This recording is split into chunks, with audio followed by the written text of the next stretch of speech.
Shami Rauni TV के साथ M A Shami आपकी खिदमत में हाजिर है। हमारी ज़िंदगी में बहुत से उतार चढ़ाव आते हैं और बाज़ औक़ात तो बिल्कुल समझ नहीं आती कि हम कामयाबी के बिल्कुल पास पहुंच जाते हैं और आखिरी लम्हे पे सब कुछ तब्दील हो जाता है और ज़हन समझ से कासर होता है कि हमारी क्या गलती थी, क्या कोताही थी कि हम आखिरी लम्हे पे, आखिरी स्टेज पे पहुंच के बिल्कुल नाकाम हो गए और बिल्कुल फिर सिफर पे पहुंच गए। इस नुक्ता नज़र को समझना ज़रूरी है और बहुत से लोग 99 पे जाके आउट हो जाते हैं। 90 पे आउट हो जाते हैं, 99 पे आउट हो जाते हैं, सारी उनकी मेहनत सिफर हो जाती है।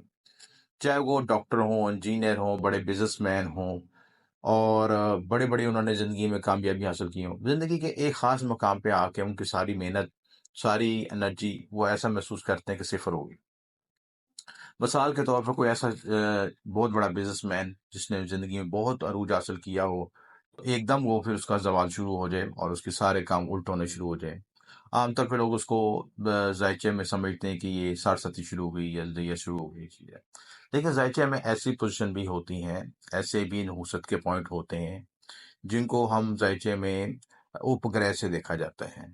उपग्रह का कॉन्सेप्ट आमतौर पे एस्ट्रोलॉजी में बहुत कम लोगों को पता है और जो डीप रिसर्चर होते हैं एस्ट्रोलॉजी के, उन चीज़ों को उनको ही मालूम होता है। आमतौर पे लोग उसको इन चीज़ों को इग्नोर करते हैं या बाज़ अक्सर एस्ट्रोलॉजरों को तो इन चीज़ों को पता भी नहीं है। मेरी रिसर्च के मुताबिक उपग्रह ऐसे ग्रह होते हैं, ये बेसिकली प्लैनेट्स नहीं होते बल्कि ये एक ज़ायचे के कैलकुलेटिंग पॉइंट्स होते हैं, जहाँ पे एक मखसूस तारे वहाँ पे मखसूस अहम सितारे आ जाएँ, तो वो आपकी ज़िंदगी को रिवर्स कर देते हैं चीज़ें। रिवर्स का मतलब यानी कि वहाँ पे मिसफॉर्चुनेट हो जाती है, बैड लक हो जाती है और जो आपकी खुशी है वो बदनसीबी में तब्दील हो जाती है। मिसाल के तौर पर समझाने के लिए ये चीज़ है कि एक उपग्रह, एक पॉइंट जो है, एक हमारा राहु केतु होते हैं। राहु केतु भी अगर ज़ायचे में नेगेटिव बैठे हैं, तो वो भी ये रिवर्सल कर देते हैं। आपके कर्मा के इफेक्ट आते हैं।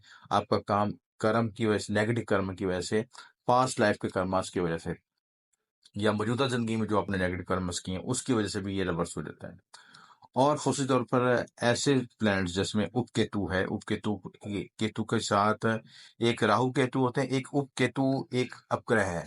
अपग्रह का मतलब यानी कि ये राज्य का एक टेक्निकल पॉइंट है, टेक्निकल पॉइंट जहाँ पे मखसूस तारा कोई आएगा, उसकी जद में आ जाएगा, तो वो उसके साथ वो उसकी रिवर्सल कर देगा, उसको उसकी किस्मत को रिवर्स कर देगा। जैसे हम कैसेट को रिवर्स कर देते हैं, किसी चीज को उल्टा देते हैं, जैसा ये उसका काम कर सकता है। तो मिसाल से अगर यहाँ पे उप केतु के साथ अगर वीनस आ जाएगा, तो वीनस की सारी प्रॉपर्टीज को, पैरामीटर्स को ये उल्ट कर सकता है।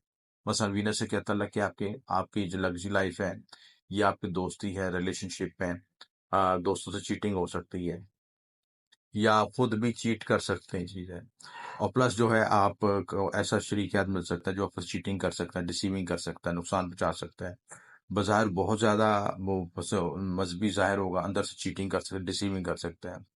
और आपकी लाइफ को जब उसके बारे में, उसके चेहरे के बारे में पता, उसके असल रूप के बारे में पता चलेगा, तो आप हैरान परेशान हो जाएंगे कि आपका ज़हन सोचने पे मजबूर हो जाएगा कि ऐसा भी हो सकता है। तो ज़ाहिर है कि ऐसे टेक्निकल पॉइंट्स होते हैं जहाँ पे ये है कि नेगेटिव कन्वर्शन हो जाती है और आपकी जो किस्मत जो है बदकिस्मती में तब्दील हो जाती है। आपको बना बना रिलेशनशिप, बना बनाए कारोबार, बना बनाए ताल्लुकात, सब कुछ रिवर्स हो जाते हैं, उल्ट हो जाते हैं, 180 डिग्री शिफ्ट हो जाते हैं। तो इन तमाम नुहुस्तों को दूर करने के लिए खुस तौर पर राहु केतु के तलिस्मात बनाए जाते हैं, आप ग्रह के तलिस्मात भी बनाए जाते हैं, उनकी रेमेडीज करवाई जाती हैं उनकी नुहुस्तें दूर करने के लिए। तो अगर आपके ज़ायचे में ऐसी नहूस्तें पाई जाती हैं कि आप बुलंदी पे पहुंच के, कामयाबी के बिल्कुल पास पहुंच के फिर सिफर पे आ जाते हैं, आपका बनाया बनाया काम खराब हो जाता है, तो उसके लिए आप ये खुसूसी यंत्र, ये खुसूसी तलिस्मात हासिल कर सकते हैं। और अगर बनवाना चाहें तो दिए नंबर पर आप